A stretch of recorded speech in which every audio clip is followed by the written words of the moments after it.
Oi, gente, boa noite. Tô com essa cara aqui de fim de festa, mas eu tava preparando aqui alguns conteúdos pra semana e eu não podia deixar de compartilhar com vocês alguns insights mais quentinhos que eu tive aqui nesse final de semana, né? Bom, a primeira coisa que eu queria falar é, durante a semana eu vim trazendo conteúdos sobre a gente sustentar a aceitação em nós, né? A aceitação das coisas que vivemos, das coisas que passaram pela nossa vida, de coisas que não tivemos o controle e tudo mais. Mas aí me pegou muito a coisa do padrão de repetição, porque eu escuto tanto no set terapêutico quanto na minha roda de amigos, de convívio, a gente muito emputecido com a história de ficar repetindo o padrão, que é a história do dedo podre, né? Eu vou lá, eu já sei que é aquilo ali, mas eu escolho aquilo ali e fico aquilo ali porque aquilo ali eu conheço. Então, meu professor explicava muito pra gente assim, lá no começo, né, da formação. Você tem 3 pessoas pra gente se relacionar. A primeira é muito abusiva, a segunda é mais ou menos, a terceira é gente boa, e a gente cresceu num lar disfuncional que tinha muito abuso, a gente vai direto no abuso, gente. É o padrão de repetição. E aí, quando que a gente para de ir no padrão de repetição? Quando eu vou dando o tom do meu amor próprio, o tom do que eu mereço, do que eu aceito e do que eu não aceito. E isso tem que começar pelas amizades. Isso tem que começar pelo solo que eu estou permeando, entendeu? Porque que acontece? A gente conhece pessoas novas o tempo todo, a gente tem pessoas antigas na nossa vida que estão, às vezes, tratando a gente de uma maneira que não é a maneira que a gente gostaria de ser tratado, e a gente tá abrindo concessão, tá abrindo concessão. Hoje eu tava até falando com uma amiga sobre a desumanização, ela tava trazendo esse contexto, né? De que é desumano com a gente e que a gente produz desumanização quando a gente aceita ser tratado de uma maneira que não é congruente, de uma maneira que não é a forma com que a gente gostaria de ser tratado. Então eu estou me desumanizando ao passo que eu vou aceitando isso. E ela conta que na ocasião que ela ouviu isso, a pessoa falava que quando ela está num relacionamento abusivo, ou que ela sofre o gaslight, né, que é aquilo. Você tá com a pessoa, você tá vendo que tá errado, você tá comentando que você não gostou daquilo, e a pessoa fala, mas eu não falei isso, mas eu não fiz isso, a pessoa fica te taxando de louca, né? E aí você começa a duvidar da sua sanidade, fala, cara, será que eu vi errado? Será que a pessoa não teve a mesma intenção de ser babaca nesse aspecto e eu tô sendo agressiva demais, eu tô sendo pesando a mão demais, né? E aí essa pessoa disse que ia gravando áudios com tudo que ela ia contextualizando dessa relação. E aí agora, quando ela esquece que a pessoa foi babaca, ela escuta, né? Pra ela não voltar lá na repetição e pra ela formatar dentro dela um novo padrão. Pra que ela não aceite mais aquele padrão de desonestidade, aquele padrão de falta de presença, aquele padrão que trata a gente de qualquer maneira, né? Eu tenho no meu entorno pessoas que têm relações muito boas e pessoas que têm relações muito ruins, né? E eu observo que a grande diferença de boas relações para relações ruins é o respeito que se cultiva com o outro. É o outro escolher estar com o outro, na presença do outro, dando todo o contorno para o outro existir, dando espaço para o outro existir, né? E eu percebo, por exemplo, que a gente falha nisso, né? Às vezes a gente quer muito que o outro seja como a gente gostaria e a gente dá uma oprimida no contorno. Às vezes o outro quer que a gente seja de outra maneira. Eu tive uma relação que a pessoa não comunicava os incômodos. A pessoa não comunicava limite, né? Então eu ia indo. Com respeito, nunca desrespeitei a pessoa. Mas, por exemplo, a coisa de não comer carne. É uma coisa que pra mim tem um peso, né? A coisa de não fazer mal aos animais, não consumir sacrifício animal. No meu dia a dia, eu tenho essa convicção de que eu não quero fazer isso. Mas a pessoa que tá comigo não precisa não fazer, né? Então, de certa maneira, o meu limite ele estava um pouco curto para isso. Ele estava um pouco mais uma contenção mesmo, mais justa, né? E isso acaba que a pessoa que está junto comigo, ela entende ali que ela tem que entrar naquele padrão, talvez, né? E é uma percepção que eu tive. Então, hoje, o que eu faço? Eu alarguei o limite disso, né? Porque, para mim, a escolha da pessoa é muito pessoal. O que a pessoa come é muito pessoal, né? O que eu posso escolher para minha vida? Uma pessoa que tenha caráteres, que tenha caráter, valores, virtudes, uma pessoa que seja honesta, que seja gente boa, que seja carinhosa, cuidadosa, goste de trabalhar, tenha sonhos, projetos, cuide da saúde. gosta de fazer o bem, protege os animais da forma que ela acha que é bacana, né? Mas a coisa da alimentação ainda é muito cultural. A gente tá falando de pessoas que, no geral, comem carne, né? Somos minoria os vegetarianos. Mas pra mim, eu gostaria muito de namorar uma pessoa vegetariana, né? Seria muito interessante. Mas aí minhas opções ficaram muito limitadas, né? Então eu abri uma exceção agora, né? Estou abrindo uma exceção. Então, assim, é isso, gente. A gente precisa entender também quando os nossos limites estão muito curtos, quando a gente está muito alargado com o limite a ponto de se desrespeitar, o quanto a gente não está aceitando as escolhas ruins que a gente fez, porque por muito tempo eu fiquei nessa de pensar, cara, como que eu falhei comigo desse jeito? Como que eu fui lá com o meu dedo podre, escolher mais do podre, né? Hoje eu acho, cara, que tudo é aprendizado, sabe? Eu acho que essas pessoas que passam na vida da gente a partir do padrão de repetição estão ajudando a gente a curar essas feridas, sabe? De algum jeito, essa pessoa me ajudou a curar minhas feridas, eu ajudei ela a curar as feridas dela, e a gente se ajudou. E isso ajuda eu a dar um bom lugar no meu coração para essa pessoa. E seguir em frente, sabe? Seguir em frente com meus planos, com os meus sonhos, com as novas pessoas que permeiam minha vida. Porque enquanto a gente não ressignifica isso, essa pessoa fica ocupando um espaço no nosso coração, né? Um espaço que precisa de perdão, um espaço que precisa de ressignificação, um espaço que precisa de aceitação. Então, quando eu aceito que essa pessoa veio na minha vida, cumpriu o papel dela e foi embora da mesma maneira que chegou, rápido, intenso, ótimo. Vida que segue, perdão dado, acesso não concedido, não é o que dizem? E pronto, né? E pronto. Uma outra coisa que acontece nesses debates, a gente tem falado muito nessas conversas sobre relacionamento, o quanto a gente fica esperando um ponto final, né? O quanto a gente fica esperando um perdão, às vezes, que não vai vir um pedido de desculpas. A gente vê muito essa coisa do ghosting hoje, a gente vê muito essa questão da imaturidade nas relações, por conta da rede social, as pessoas trocam de parceiro muito rápido, tem o narcisismo que é muito forte, que está presente nas relações também. Então as pessoas se sentem descartadas, se sentem mal, assim, não entendem o que aconteceu, né? E o que a gente tem falado muito é a gente dá o contorno. Se o outro vai embora, como se não se importasse com a sua existência, você vai e coloca um ponto final dentro do seu coração. Dá um bom lugar para a pessoa dentro do seu coração. Se a pessoa foi uma idiota com você, não soube comunicar limites, não soube dizer o que não queria, o que queria, coloca você o limite. Conta pra você essa história, entendeu? O outro fez o que fez, o que deu conta, foi embora, foi babaca mesmo, foi um traidor mesmo, traiu minha lealdade, minha confiança, ótimo. Ele tá só te contando que ele não é capaz de dar conta de quem você é, né? E quando o outro não dá conta de quem a gente é, ele vai embora, ele tá fazendo um grande favor.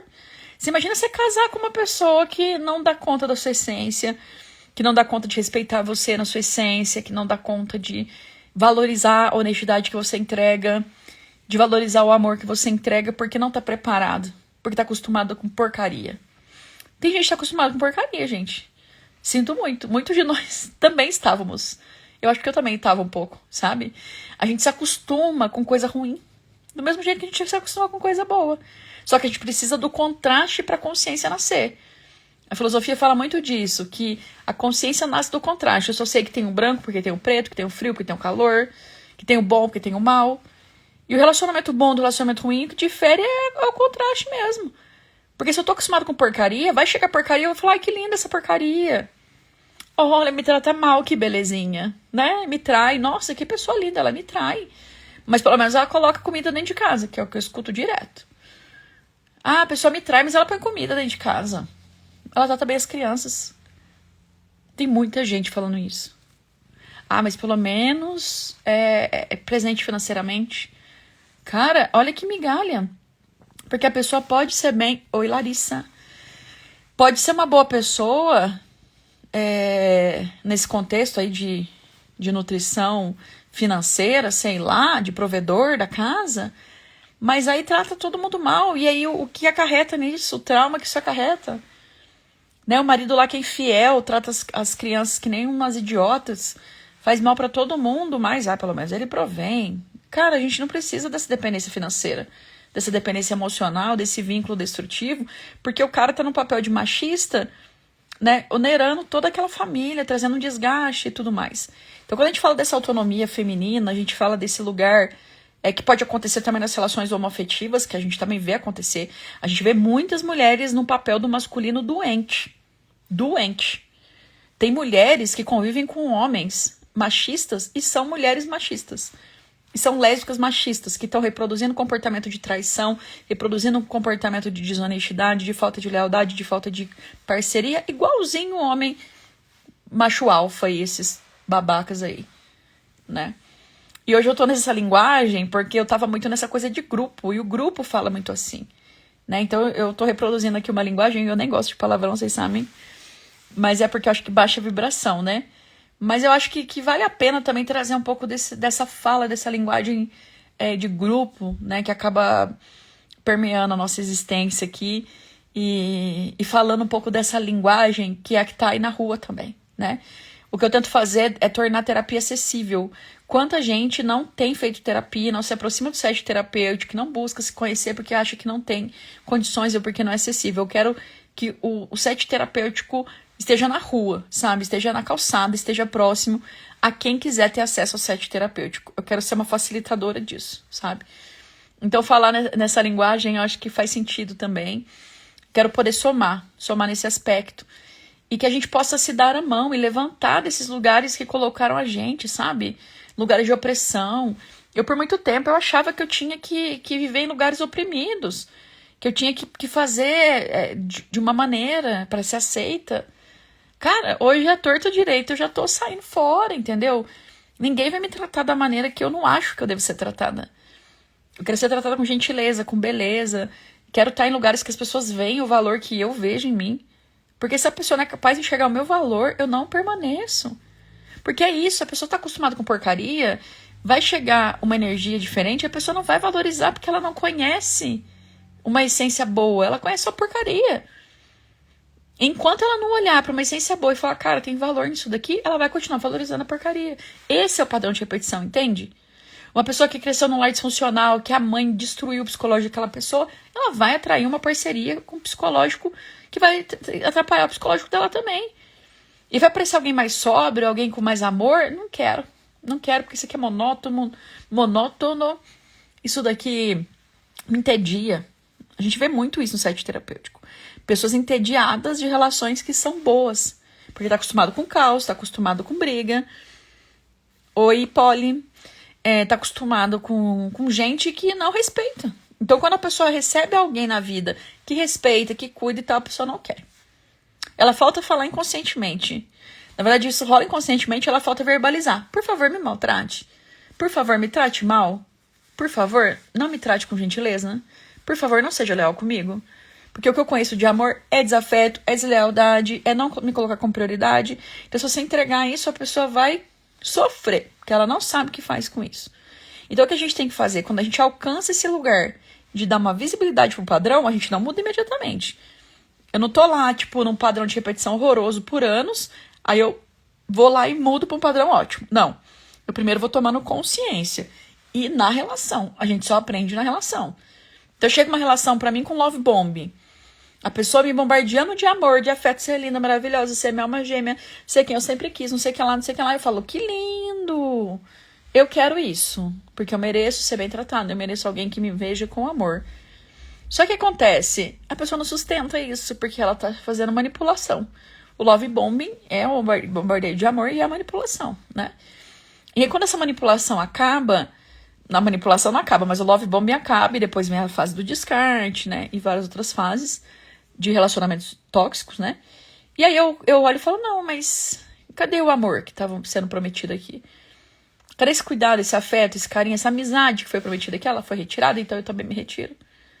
Foi exatamente assim que aconteceu comigo. Quando a pessoa retirou a amizade, a lealdade, e eu percebi, eu também me retirei. Sofrido, doloroso, luto, enterra a pessoa viva, fogo na pessoa. Mas pra quê? Pra falar pra mim que esse padrão eu não tenho mais. Eu não quero, eu não aceito. Ah, agora a próxima relação, 1000 maravilhas? Não, tem seus desafios também, né? Tem seus desafios também.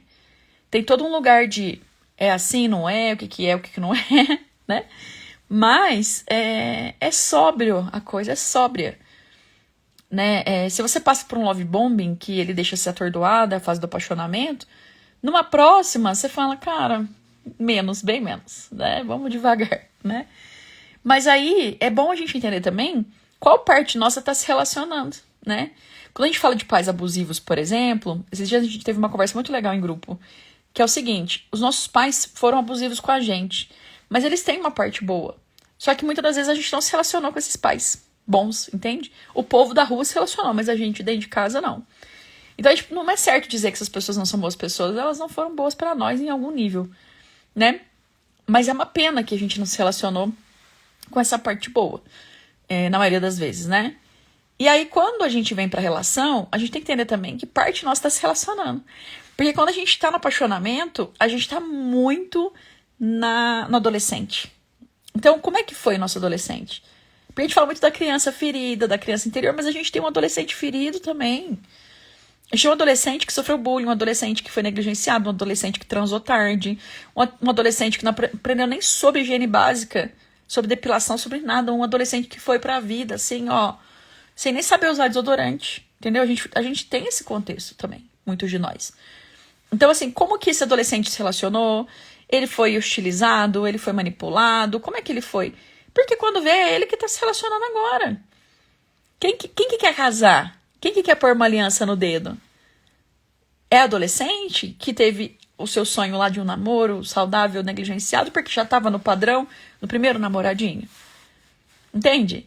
Então, assim, a gente conversar com essas partes ajuda muito a gente a entender. Eu tô falando aqui de processos que são terapêuticos, né? Que com uma guiança você vai conseguir fazer bem melhor. Mas se você tiver consciência, não tiver dentro de um set terapêutico, de um contorno terapêutico, você começa a se tocar, entendeu? De falar, cara, é verdade, a minha adolescente, como é que foi? Mapeia as suas relações, anota, primeiro namorado, foi assim. Primeira namorada, foi assim. Se você teve questões de sexualidade, teve que descobrir sobre sua sexualidade, mapeia isso. Saiba contar a sua história. Fale de você. Entende? Porque quanto mais eu sei de mim, menos manipulado eu sou. E olha que muitas das vezes a gente sabe muito de nós, mas a gente vai sendo manipulado em algum nível. Porque tem gente que chega querendo sentar no colo do motorista, né? Nem na janelinha na nossa vida, entendeu? Mas é isso, a gente vai dando contornos, a gente vai aprendendo a valorizar essa parte nossa que aprovou esse padrão para que agora eu possa aceitar que eu aprovei, que eu também tive lá meu livre-arbítrio para fazer isso. Mas eu tinha uma consciência muito limitada. E que agora eu, com a minha consciência mais amplificada, eu não autorizo, eu não aprovo esse padrão mais. E aí eu mudo o padrão. Dói para um caramba. É como se você tivesse que estourar coraças para sair desse lugar que te colocaram. Mas você dá o tom da sua vida. E não é papo de autoajuda não, gente. É papo terapêutico sério, profundo, que dá para fazer mudanças, promover mudanças e chegar numa vida melhor. E às vezes a gente precisa de contornos mais alargados, às vezes a gente precisa de novos terrenos e novas sementes para poder florescer. Então repagina tudo, cara. Agora é a hora. Olha aí quem são seus amigos que você não acha que não tá bacana. Se tá no namoro fudido, sai também. Termina isso. Se não tem força, procura ajuda terapêutica. Se tem dependência emocional, procura ajuda terapêutica. Você tá numa relação horrorosa, você não consegue sair, procura ajuda terapêutica, espiritualista, o que for, o que você acredita. Mas saia. Porque você tá numa relação que tá te machucando, que tá te ferindo, que tá tirando a sua essência, que não conta mais quem você é. E quanto mais tempo você demorar pra sair dessa relação, mais complicado fica. Porque a dependência emocional, ela te engole. E aí quando você tá numa relação por comodidade, porque é dependente financeiro, porque acha que a pessoa faz o papel da sua mãe, porque aquela pessoa faz o papel de pai, né? Cara, onde isso vai ser saudável? Vai ficar um tempo sozinho, se você tá muito dependente, namora desde sempre e pula de um relacionamento pro outro, vai ficar sozinho, sozinha. Vai se conhecer. Ai, mas eu não gosto de ficar sozinho. Eu nasci pra me relacionar. Você nasceu pra se relacionar bem, não pra se relacionar que nem um inútil. Uma pessoa que também já não soma mais na vida do outro. Tá só fazendo volume pra dizer que namora, pra dizer que alguém me escolheu. Você tem capacidade de escolher alguém muito melhor, tem capacidade de deixar a pessoa também viver com alguém melhor. E você tá aí fazendo mal pra pessoa, a pessoa fazendo mal pra você, tudo porque somos dependentes um do outro. Gente, sai disso. Isso é uma prisão, né? Muitas questões psicológicas que a gente acompanha, psiquiátricas inclusive, são de pessoas que ficaram num relacionamento ruim até não dar conta mais e enlouqueceram. Muitos moradores de rua estão na rua por causa de questões de relacionamento. Você sai perguntando e vai te falar: ah, eu separei e vim parar na rua. Aí vim parar na rua com meus filhos porque eu separei. Aí meu marido era alcoolista, separei. É isso, questões de relacionamento levam as pessoas a morar na rua. Agora é isso, né? Tipo, escolha o que você merece. Se não tem como sair da relação, peça ajuda. Tem muita gente fazendo atendimento popular, tem muita gente terapeutizando de uma forma em grupo, acessível. Eu mesmo conheço um monte de profissionais que estão fazendo trabalhos em grupo. Mas não deixe de se ajudar, não. Só a gente pode se ajudar, mas ninguém pode fazer por nós. Ninguém. O que a gente pode fazer por nós, ninguém mais pode. Que é trazer consciência para nossa vida, evoluir espiritualmente, ajudar outras pessoas, né? E dar esse contorno do que eu aceito e não aceito. Só eu posso fazer isso. E quando eu crio um contorno melhor na minha vida, que é esse coração valente, esse coração que fala, cara, eu não mereço essa migalha, minha vida expande, porque o limite é de dentro para fora. Então eu vou criando limites alargados a ponto de expandir e chegar onde eu mereço. A ponto de expandir e chegar onde a minha estrutura alcança. Muitos de nós não vai conhecer a estrutura magnífica que carrega por estar oprimido numa relação que não vale a pena. Por estar oprimido numa relação de controle, manipulação, numa relação doente. Muitos de nós estão em relações doentes. Então pergunta pra si, eu estou numa relação saudável? Se você perguntar de cara, você vai ter resposta. Eu não estou numa relação saudável. Eu não estou saudável para me relacionar, né? E aí você vai escurando, vai se ajeitando e vai atraindo melhores pessoas, certo? Esse era o recado que eu queria dar hoje. Não podia deixar de finalizar a semana com essa mensagem. Eu tô muito feliz com essa conexão, muito feliz com esse bate-bola que a gente tá tendo aqui nas redes sociais, né? Que eu agora ampliei as redes sociais de alcance, tá muito massa. Então é isso, me vejam como um ponto de apoio nesse sentido de alargar contornos, de trocar ideias de humanização, ideias de evolução, que é para isso que eu tô fazendo isso, gente. É pra gente se conectar mesmo e poder expandir aí o ponto de prosa, tá bom? Um grande beijo, boa semana, semana curta. Daqui a pouco é feriado de novo. E tamo aí no jogo, né, gente? Fazendo o nosso melhor, evoluindo e ajudando mais pessoas, que é essa é a nossa missão. A gente tá aqui é pra servir. E até pra servir a gente tem que merecer. Imagina pro resto. Grande beijo, gente. Tchau, tchau.